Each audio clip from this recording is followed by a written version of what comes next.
Hello everyone, आप सभी का सुप्रीमम क्लासेस में स्वागत है। और आज हमारे साथ है सौम्यजीत दास, जिनकी आईआईटी जैम मैथमेटिकल स्टैटिस्टिक्स के पेपर में रैंक 9 आई है।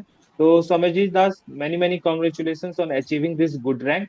तो मैं चाहता हूं कि आप अपने बारे में थोड़ा बताएं हमें कि आपका कहाँ से आप बिलोंग करते हैं, आपका सफर कैसा रहा। तो आप अपने बारे में ब्रीफ इंट्रोडक्शन दें हमें। Thank you sir for your congratulation sir. मेरा नाम सौम्यजीत दास है। तो मैं एक्चुअली नैहाटी से बिलोंग करता हूँ, जो कोलकाता में नहीं है, कोलकाता से थोड़ा बाहर है। तो मेरा कॉलेज के एजुकेशन के पर्पज से ही कोलकाता में आना हुआ है। तो उसके पहले बोर्ड के अंडर स्कूल में नैहाटी नरेंद्र विद्या निकेतन, वहाँ से मैंने 12th की पढ़ाई की है। वहाँ पे मेरा subject combination physics, chemistry, maths and statistics था। तो स्टेटिस्टिक्स के प्रति लगाव जो है वो 12 में ही शुरू हो गया था।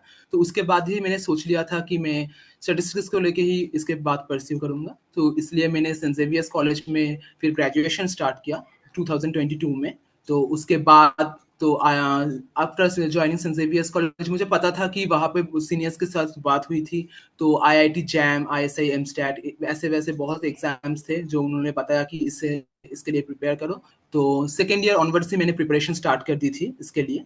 तो और सेकेंड ईयर से लगातार मेहनत के जो आज रिजल्ट है ये। तो जैसा कि आपने बताया कि आपने स्टैटिस्टिक्स ट्वेल्थ में ही ले लिया, तो मतलब बहुत कम लोग होते हैं जो इतने पहले डिसाइड कर लेते हैं। वी इस ऑफ फील्ड जैसे स्टैटिस्टिक्स ऐसे ऑफ फील्ड है एज अ, मतलब बहुत लोग क्या होते हैं जो साइंस फील्ड में होते हैं वो जेई के बारे में सोचते हैं, मेडिकल के बारे में सोचते हैं। तो आपने ट्वेल्थ में ही डिसाइड कर लिया था कि आपको स्टैटिस्टिक्स के करियर को एक्सप्लोर करना है आगे अपने करियर पाथ के लिए। तो मतलब ये कैसे हुआ, मतलब इसको थोड़ा सा आप अगर एक्सप्लेन कर पाए तो, मतलब स्टैटिस्टिक्स आपके लाइफ हाँ में इतना सर। जल्दी कैसे इम्पैक्ट डाल दिया। हाँ सर। सो 10th के बाद मुझे पता था कि मुझे फिजिक्स, केमिस्ट्री, मैथ्स लेना है, ये डिसाइडेड था।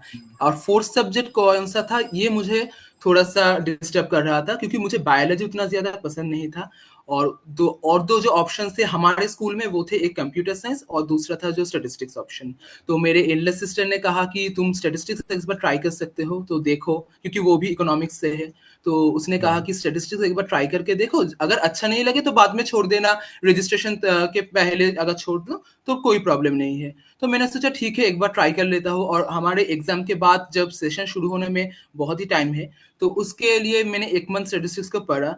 तो जो स्टार्टिंग की तो अच्छा लगने लगा कि ठीक है, इसको लेकर थोड़ा इंटरेस्टिंग है, एक मैथमेटिक्स का एप्लीकेशन बेस्ड है, तो इसको लेकर थोड़ा आगे का सोच सकते हैं। तो वैसे ही मेरा स्टेटिस्टिक्स का जर्नी शुरू हुआ 11 से।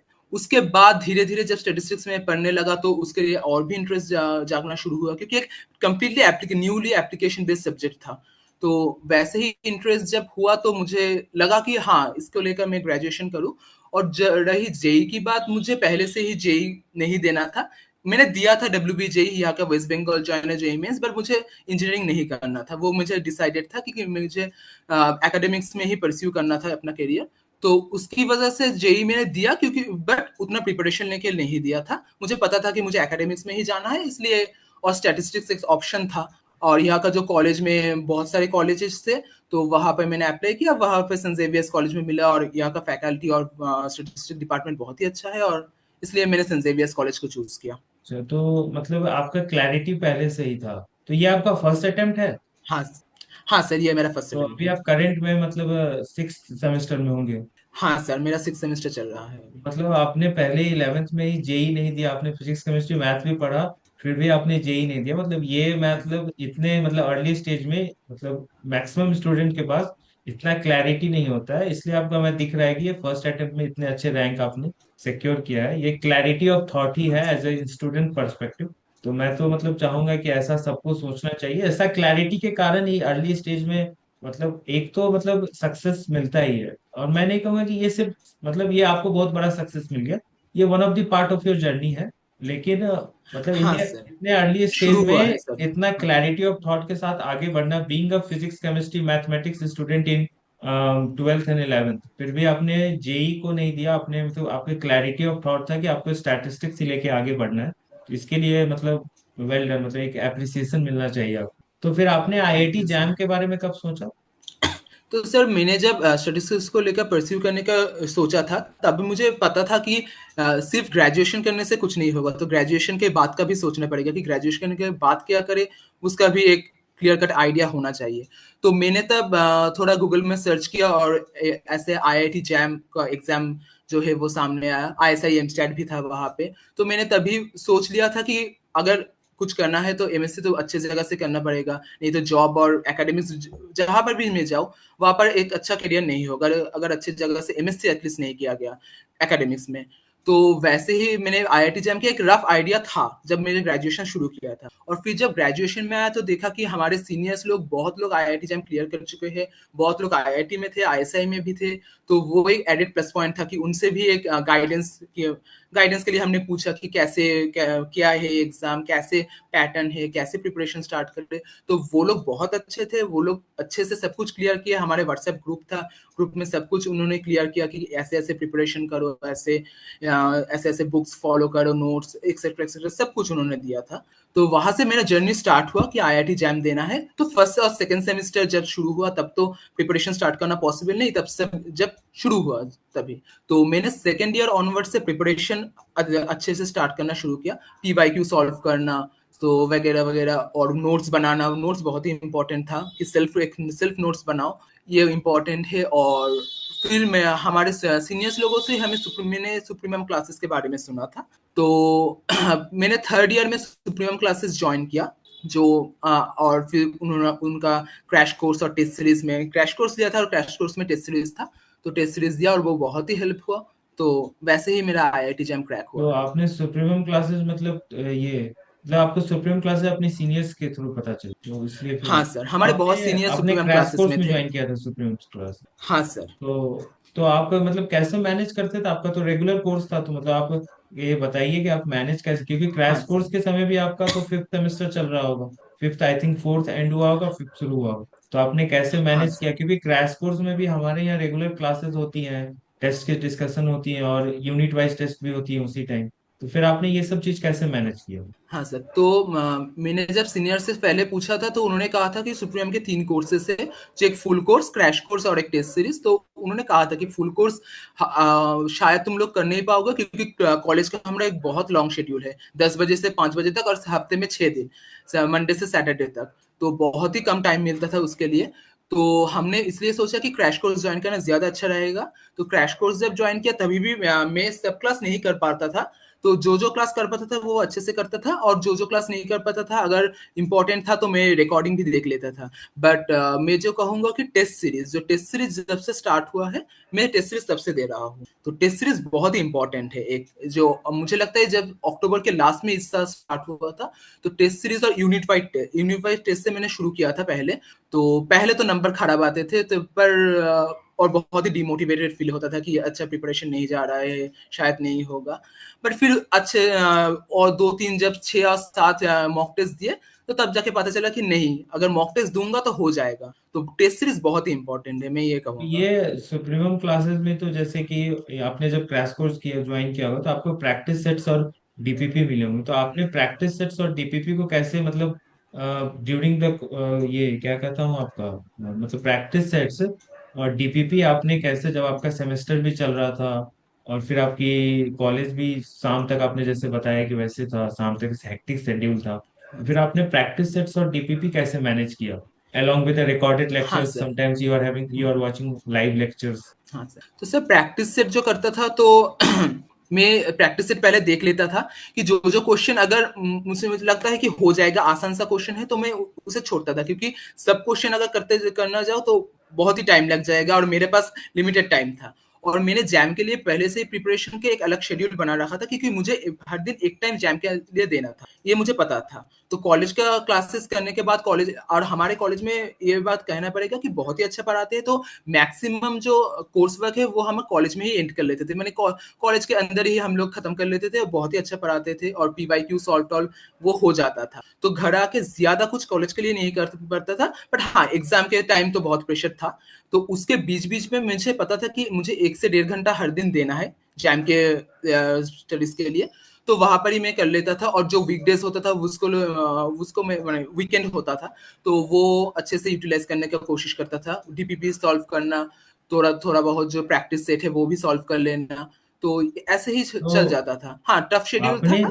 तो आपने प्रैक्टिस सेट्स और डीपीपी को कैसे मतलब मैनेज किया, इन द सेंस कि आपने जब दोबारा प्रैक्टिस सेट्स और डीबीपी आपने बनाया हो, तो आप पूरा फिर से बनाते थे या फिर आप सेलेक्टेड क्वेश्चंस जो पहले बार बनाए होंगे उसके अकॉर्डिंग आप बनाते थे? जब ये दोबारा अप्रोच, क्योंकि रिवीजन तो मतलब बेसिकली आप रिवीजन कैसे करते थे? क्योंकि ऐसा होता है कि आप कुछ टॉपिक्स पढ़े, फिर एक डेढ़ महीने बाद आप कुछ टॉपिक्स भूल भूल जाते होंगे, तो आपने प्रैक्टिस सेट्स के अकॉर्डिंग रिवीजन को कैसे स्केड्यूल किया? हाँ सर, तो प्रैक्टिस सेट में जो क्वेश्चन होते थे, तो कुछ क्वेश्चन था बहुत एकदम एक से टॉपिक से, कुछ पर्टिकुलर टॉपिक से ही आने वाला है, तो कुछ क्वेश्चन कॉमन और से कन्वेंशनल क्वेश्चन जिसे हम लोग कहते हैं, कन्वेंशनल क्वेश्चंस थे। और कुछ क्वेश्चन थे थोड़ा बहुत दो तीन टॉपिक को मिक्स करके बनाना पड़ता था। तो उस क्वेश्चंस को मैं थोड़ा सा मार्क करके रख देता था कि फिर से जब रिवीजन करूं तो इस क्वेश्चन को मैं दूसरे बार करूं, क्योंकि वो न्यू न्यू टॉपिक है, न्यू न्यू जो थे कंसेप्ट को वो कर रहा है। तो वैसे ही मैं करता था डीपीपी। और डीपीपी करते करते जो फिर टेस्ट सीरीज भी आ गया था, तो डीपीपी करने का टाइम मिला था, बट बहुत ज्यादा टाइम डीपीपी करने का नहीं मिला। तो अगर मिलता, अगर और पहले से शुरू करता और थोड़ा टाइम मिलता तो अच्छा होता। पर टेस्ट सीरीज को मैंने बहुत सीरियसली दिया है। तो एक मैं कहूंगा कि डीपीपी और लेक्चर नोट जीपीपी प्रैक्टिस से बहुत इंपॉर्टेंट है, सब लोग करो। पर टेस्ट सीरीज को ज्यादा सीरियसली दो, क्योंकि टेस्ट सीरीज बहुत इंपॉर्टेंट है। तो आपने टेस्ट सीरीज, जैसे हमारा टेस्ट सीरीज मतलब फर्स्ट वीक ऑफ सितंबर इनिशियली स्टार्ट हो जाता है, तो आपने उसी समय से टेस्ट सीरीज स्टार्ट कर दिया था? हाँ सर, मैंने एनरोल किया था, और मैंने, मुझे लगता है सितंबर से नहीं, मैं अक्टूबर से देना चालू किया था। सेमेस्टर का मिड सेमेस्टर चल रहा था, तो उसके लिए थोड़ा कॉलेज का प्रेशर था, इसलिए मैंने अक्टूबर से स्टार्ट किया था। अक्टूबर यहाँ पर पूजा वैकेशन रहता है, तो उस समय एक महीने का एक लॉन्ग टेस्ट देना चालू किया। तो मैंने देखा कि कौन कौन सी जगह पर मुझे कॉन्सेप्ट को रिवील करना है, कौन कौन की जगह मुझे रिवीजन करना है, कौन कौन से टॉपिक मेरा वीक है। तो वैसे 4-5 मैंने पहले यूनिट वाइज टेस्ट दिए। उसके बाद जब मुझे लगा कि हाँ अब ठीक है, तो मैंने सिर्फ उसके बाद फुल लेंथ मॉक टेस्ट चालू किया। वही होता है कि मॉक टेस्ट अगर दो तीन देंगे फिर बैठ जाएंगे तो फिर लगेगा नहीं, लेकिन अगर जो वन स्टेप हाँ फर्दर सर। चलते हैं, सिंपल है, जो लास्ट मोमेंट तक लगा रहेगा, एट दी लास्ट पॉइंट, जिस दिन तक एग्जाम है उस दिन तक लगा रहेगा, मुझे लगता है वो एक बेहतर पोजीशन पे रहेगा जब जब जिसने स्टार्ट किया होगा जहां से उसने। तो ये हाँ बताइए सर। आप कि जो एफएलटीज का आपने रिटेस्ट भी दिया था, और आपका कॉन्सेप्ट को कैसे आप रिवाइज करते थे? एक तो वो पर्टिकुलर आप टॉपिक्स रिवाइज कर रहे हैं, लेकिन आप जो एफएलटीज देने के बाद जो आपके पास कॉन्सेप्ट्स आते होंगे नए नए, जो नए नए क्वेश्चंस बनाने के बाद कुछ नए नए कॉन्सेप्ट्स आप सीखते होंगे, नए नए मेथड सीखते हो, तो उसको आप कैसे हैंडल डाउन करते थे? मतलब अगले टेस्ट तक के लिए, मतलब ये आप जैसे आप एक्सप्लेन कर रहे थे, जैसे मैं भी बोलता था जब क्लास लेता था, तो मैं बोलता था दो डायरी बनाने, एक डायरी में जिसमें आपने टेस्ट दिया, एनालिसिस किया, और उस एनालिसिस में वो सारा चीज लिख लिया।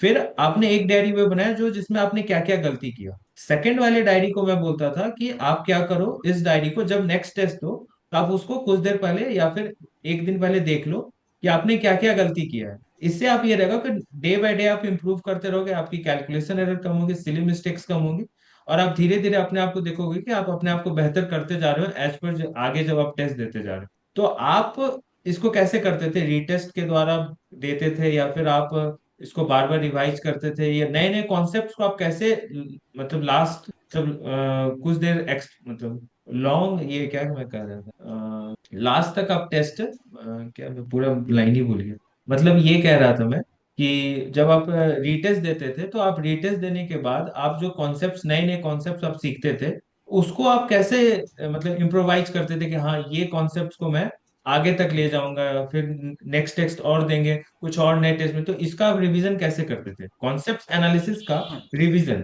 कैसे करते थे आप? तो मैंने जब एक एक टेस्ट दे देता था, तो टेस्ट तो हो गया, तो टेस्ट के बाद टेस्ट के समय जो राफ करता था वो तो बाद में समझ नहीं आएगा, वो तो बहुत स्टेप जंप करके ऐसे वैसे कर देता था, रफ रफ वर्ड। तो उसके बाद में पूरा टेस्ट फिर से सॉल्व करता था। जो क्वेश्चन मुझे लगता था कि हाँ ये तो बहुत आसान था, ये हो जाएगा, ठीक है उसे छोड़ दो।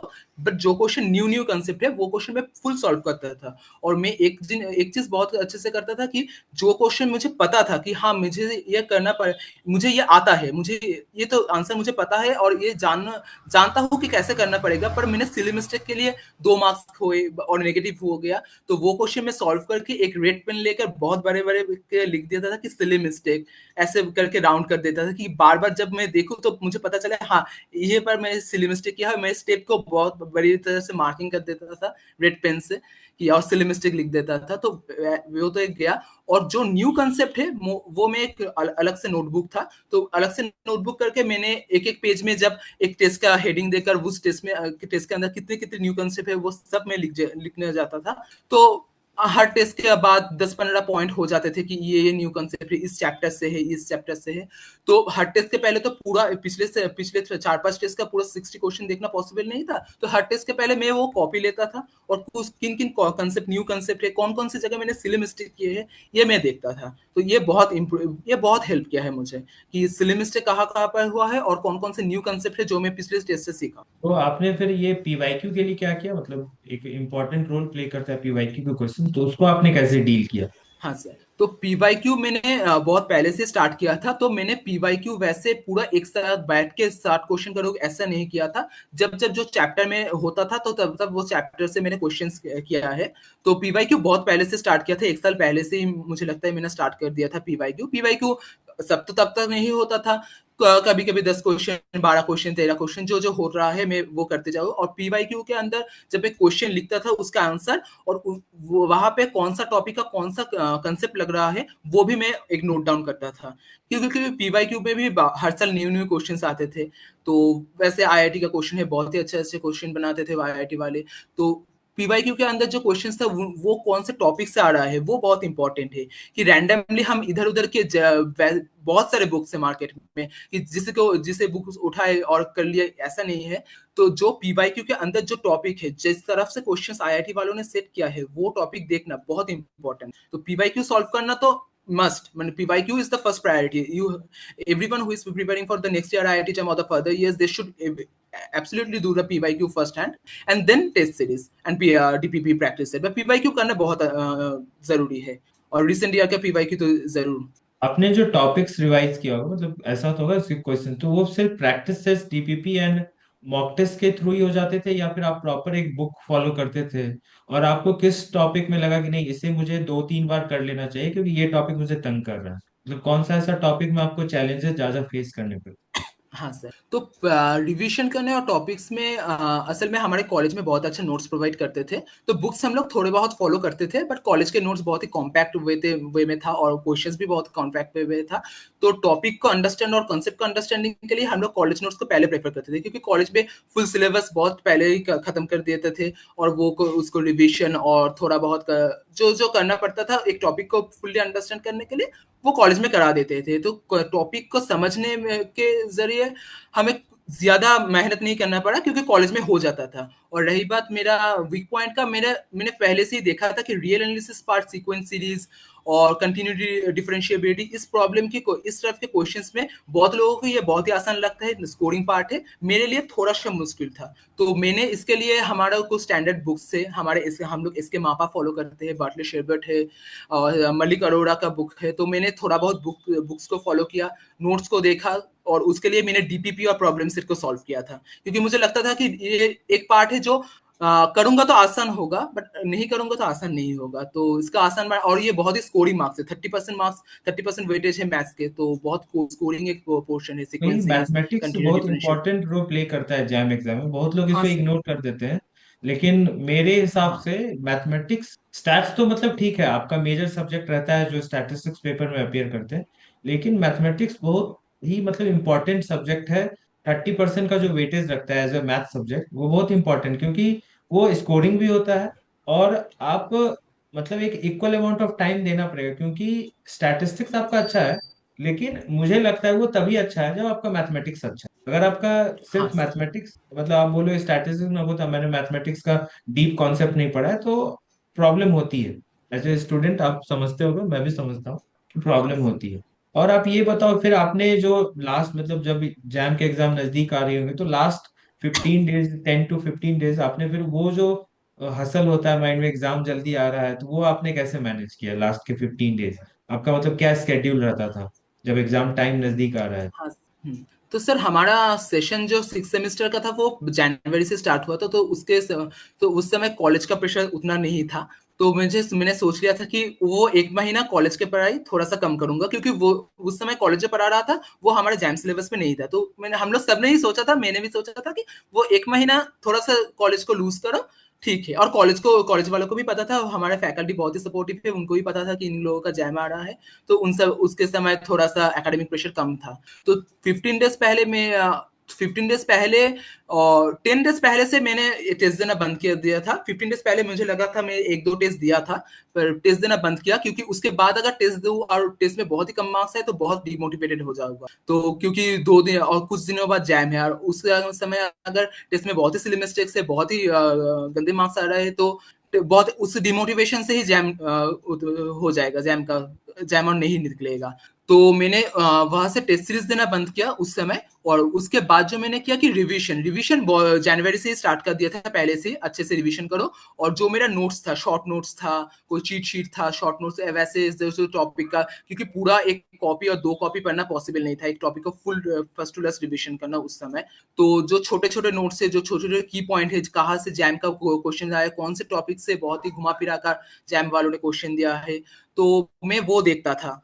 तो उस समय क्या, मेरा मेन टॉपिक था कि मुझे मेरा सिली मिस्टेक नहीं करना है, सिली मिस्टेक। तो आप ये बताओ कि आपने एग्जाम से 10-15 दिन पहले, जैसे बहुत हसल होता है कि कैसे पेपर आने वाला है, तो वो जो 10-15 दिन का पीरियड है उसको आपने कैसे मैनेज किया? मतलब आपके मन में क्या क्या आता था कि ऐसे पेपर आएगा, कैसा पेपर आएगा? तो वो जो मतलब डर बनता है अपने आप में कि कैसा क्या होगा, तो इसको आपने कैसे मैनेज किया? तो सर, जैसा हमारा सिक्स सेम स्टार्ट हुआ था जनवरी से, तो जनवरी में एकेडमिक प्रेशर थोड़ा सा कम था, क्योंकि स्टार्टिंग में था। और हमारे कॉलेज के फैकल्टी को भी पता था कि इन लोगों को जैम देना है, तो वो लोग भी थोड़ा सा ठीक है, एक महीने के लिए थोड़ा सा कम प्रेशर देता है।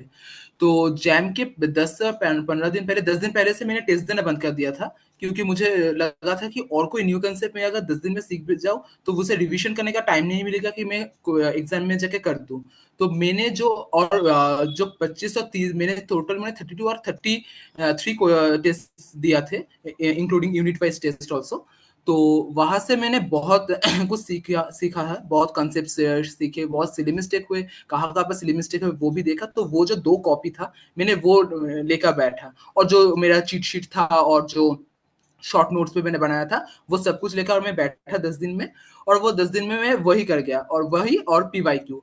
और पिछले साल 2024 में जो था, क्वेश्चन थोड़ा सा इजी था, इसलिए बहुत ही मार्क्स को फ्लक्चुएट हुआ था। तो हम लोग ने एंटिसिपेट किया था कि इस साल बहुत ही हार्ड क्वेश्चन आने वाला है। टफ और आएगा। हाँ, बहुत हार्ड नहीं हुआ, बट हार्ड, थोड़ा सा बहुत हार्ड हुआ, कि 2024 के जैसे इजी नहीं था पेपर, तो उससे हार्ड था। तो वो हो रहा, हमने एंटिसिपेट किया था कि हर साल इतना आसान नहीं आएगा, इस साल थोड़ा सा तो टफ आएगा।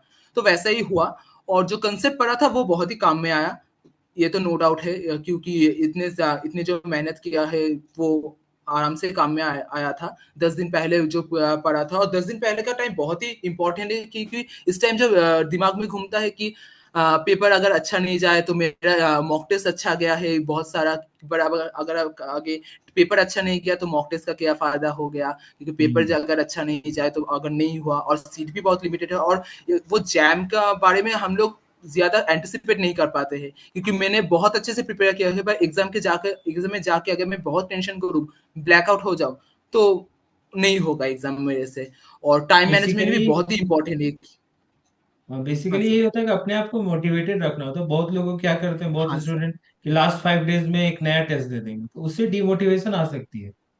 तो हाँ बेहतर है सर। कि आप पूरा पहले ही पढ़ लें, और लास्ट 5 to 7 डेज आप अपने आप को जितना कम सिर्फ सोचे, मन में सोचे कि हाँ ऐसा क्वेश्चन आ सकता है, ऐसा कुछ हो सकता है, rather practising more questions in the last days. हाँ सर। तो आपका ये पैटर्न, आप मुझे ये बताओ कि आपका जैम पेपर को अटेम्प्ट लेने का क्या पैटर्न था? मतलब कि मॉक टेस्ट में ही आपने डिसाइड कर लिया था कि ऐसे में मॉक टेस्ट, मतलब पेपर को मैं ऐसे अटेम्प्ट करूंगा, कुछ स्पेशल पैटर्न, यूनिक पैटर्न आपने खुद के लिए डिसाइड कर रखा था कि कैसा पेपर आएगा, या फिर आपने ये किया था कि इजी आएगा तो ऐसे पेपर अटेम्प्ट करेंगे, ये मतलब किस तरह का अपना पैटर्न डिसाइड किया था? हाँ सर। तो सर, जब मैं मॉक देता था तो मुझे पहले से पैटर्न मालूम नहीं था कि कैसे स्ट्रैटेजी लेना है। पैटर्न तो जानता हूँ कि एमसीक्यू एमएसक्यू नेट है, तो कैसे अटेम्प्ट करना बेहतर लगेगा ये मुझे पहले से पता नहीं था। तो मैंने बहुत ट्राई किया कि पहले मैं कुछ बार मैं पहले एमसीक्यू किया, कुछ बार मैं पहले नेट का क्वेश्चंस किया, पर मुझे ये पता था कि एमएसक्यू जो क्वेश्चंस है वो ज्यादा स्कोरिंग नहीं होता है, क्योंकि उसमें बहुत अच्छे से स्कोर करना मुश्किल है। इस बार हमारे एमएसक्यू पेपर थोड़ा सा इजी था, पर मैंने जब पीवाईक्यू देखे या फिर सुप्रीमम के मॉक्स भी दिए तो मुझे ये पता चला कि एमएसक्यू को मैं अगर ज्यादा भी टाइम दूं तो उसमें स्कोर करना थोड़ा सा पॉसिबल नहीं है। तो इसलिए मैं एमएसक्यू के हर समय आखिरी में ही रहता था। तो मेरा जो स्ट्रेटेजी था, मैं पहले एमसीक्यू से स्टार्ट करता था। एमसीक्यू जो 10 एक मार्क्स का क्वेश्चन है वो मैं कवर कर लेता था। तो वो 10 क्वेश्चन से करने के बाद मुझे पता चल जाता था कि क्वेश्चंस का लेवल कैसा है, क्योंकि समहाउ वो 10 क्वेश्चन अगर थोड़ा सा हार्ड हो तो मुझे पता है कि हाँ एमसीक्यू थोड़ा बहुत हार्ड होने वाला है। तो जब हार्ड क्वेश्चन था तब मेरा स्ट्रेटेजी था कि कुछ क्वेश्चन में अगर मुझे प्रॉब्लम आ रहा है, कुछ क्वेश्चन में मुझे पता है कि हाँ ठीक है अगर मैं थोड़ी देर के लिए करूँ तो हो जाएगा, तो मैं उसे स्किप करता था। क्योंकि जैम में टाइम मैनेजमेंट बहुत इंपॉर्टेंट है कि एक क्वेश्चन के लिए मैं अगर 2 क्वेश्चन 3 क्वेश्चन छोड़ दूं तो वो अच्छा नहीं है। इसलिए मैं जब हार्ड क्वेश्चन था तो मेरा स्किप थोड़ा सा ज्यादा होता था, कि मुझे लगता था ठीक है पहले स्किप करो, पहले जो आ रहा है वो करो, फिर जो नहीं आ रहा है वैसे करो। तो मैं पहले एमसीक्यू सॉल्व करता था, फिर मैं नेट वाले क्वेश्चंस में जाता था, क्योंकि नेट क्वेश्चंस ठीक है मोर और लेस हो जाता था। नेट क्वेश्चन जो 40 से 50 1 मार्क्स के, फिर 2 मार्क्स के, और आखिरी में मैं करता था कि एमएसक्यू वाला क्वेश्चंस। तो एमएसक्यू वाला क्वेश्चंस में मुझे लगता है कि अगर किसी का नहीं हो रहा है, पहले टाइम नहीं रह गया है, तो ठीक है एमएसक्यू तो लास्ट में रखो, अगर एक दो क्वेश्चन छूट जाए तो कोई गलती नहीं है। पर नेट और एमसीक्यू क्वेश्चंस बहुत ही अच्छे से करना जरूरी है, स्पेशली नेट जो एमसीक्यू का 11 से 30 तक है, क्योंकि वो क्वेश्चंस में नेगेटिव मार्किंग बहुत ज्यादा है, तो वो बहुत अच्छे से करना पड़ेगा। क्योंकि मेरा बहुत सिली मिस्टेक के लिए मेरा जो मॉक टेस्ट था उसमें मुझे देखा था कि एमसीक्यू का उस पोर्शन में मेरा बहुत सिली मिस्टेक था और बहुत नंबर मेरा नेगेटिव चल गया था।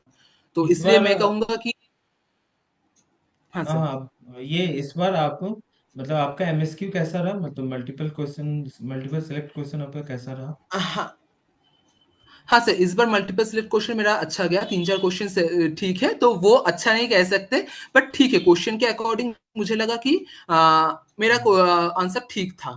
तो प्रोबेबली इस मुझे बार लगता है कि एमसीक्यू। एमएसक्यू के क्वेश्चंस जो थे वो कंपैरेटिवली हाँ पिछले इयर्स के अकॉर्डिंग थोड़ा सा इजी थे, एमएसक्यू के रिलेटेबल क्वेश्चन। इजी था, हाँ ऐसा सर, इस बार एमएसक्यू के क्वेश्चन एमसीक्यू इजी था। क्वेश्चंस, इस बार एमसीक्यू के क्वेश्चंस थोड़े ट्रिकी दिए गए थे। ठीक है, मतलब पेपर है कैसा भी, we have to attempt after all. तो आप हाँ ये सर, हाँ बताओ, सर। 2026 के स्टूडेंट जो इस बार ज्वाइन करेंगे, आप उनको क्या इंस्ट्रक्ट करना चाहोगे या एडवाइस देना चाहोगे एक पूरे प्रिपरेशन जर्नी के लिए अकॉर्डिंग, मतलब आपने एक प्रिपरेशन जर्नी खुद जिया है, तो आप क्या एडवाइस करना चाहोगे कि 2026 के स्टूडेंट्स उसको फॉलो कर पाए? हाँ सर, तो पहले मैं कहूंगा कि पहले कुछ डीपीपी और लेक्चर नोट्स के सॉल्व करने से पहले आप पीवाईक्यू को करें। पीवाईक्यू थोड़ा बहुत देख ले कि पीवाईक्यू को कैसे क्वेश्चन, पीवाईक्यू सॉल्व करना 6 महीने से पहले चालू मत करें। अगर जो है 2026 के लिए बहुत टाइम है, अभी एक साल के बराबर है, तो पहले अब से पीवाईक्यू थोड़ा बहुत स्टार्ट करना शुरू कर दे। जो लोग प्रिपरेशन ले रहे हैं, पीवाईक्यू सब सॉल्व नहीं होगा, पॉसिबल नहीं है इस समय खड़ा होकर पूरा पीवाईक्यू सॉल्व करना, थोड़ा धीरे धीरे करे। और जो टॉपिक्स है, जो टॉपिक्स जैम के अंदर है, जैम के टॉपिक्स बहुत ही लिमिटेड है, जैम के टॉपिक्स ज्यादा वास्ट नहीं है, डिस्क्रिप्टिव नहीं है, एनोवा और डिजाइन ऑफ एक्सपेरिमेंट्स मल्टीवेरिएट ये सब जैम में नहीं है। तो जो जो जैम के टॉपिक है वो पर्टिकुलरली एक ऑर्डर में हम लोग रिवीजन कर सकते हैं। अभी तो ऑनगोइंग चल रहा है, तो वो पैटर्न के अकॉर्डिंग चले। जो क्वेश्चन जो टॉपिक लगता है कि जो दे रहे हैं उन्हें लगेगा कि ये टॉपिक मुझे हार्ड लग रहा है, तो वो करे, लीनियर अलजेब्रा और रियल एनालिसिस ज्यादा करे। मैं पर्टिकुलरली सजेस्ट करूंगा, क्योंकि मेरा रियल एनालिसिस थोड़ा खराब था, इसलिए मैं बार बार कहूंगा कि रियल एनालिसिस लीनियर अलजेब्रा अच्छे से करो।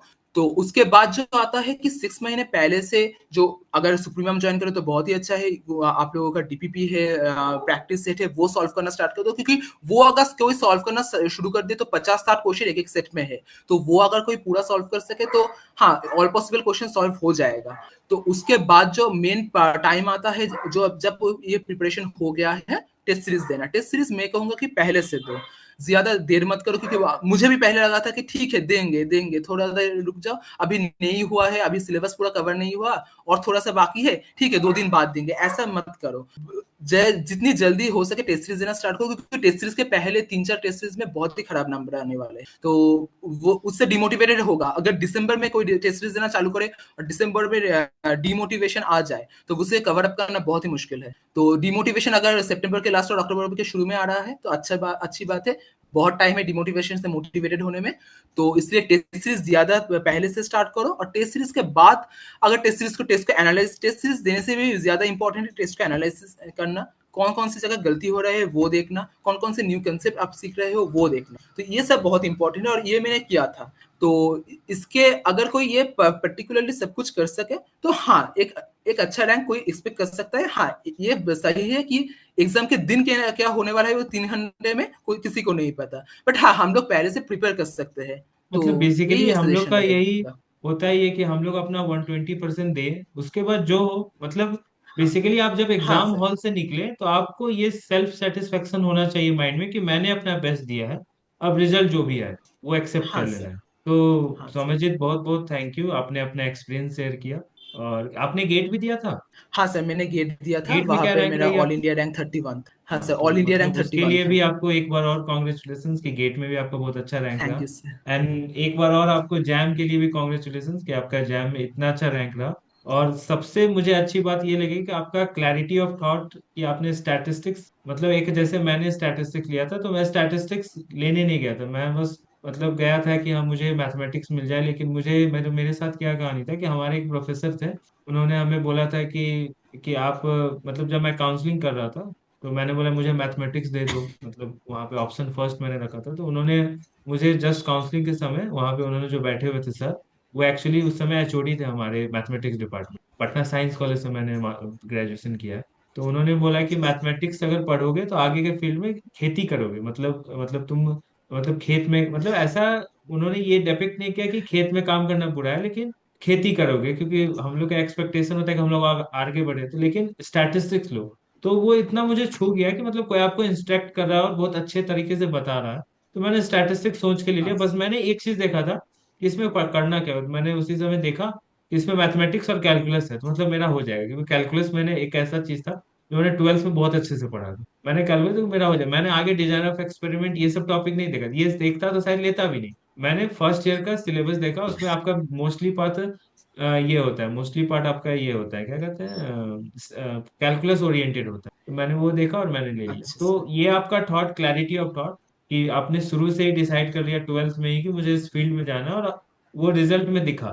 तो इसके लिए आपको बहुत बहुत धन्यवाद, and best of luck for future. Thank you. Thank you sir.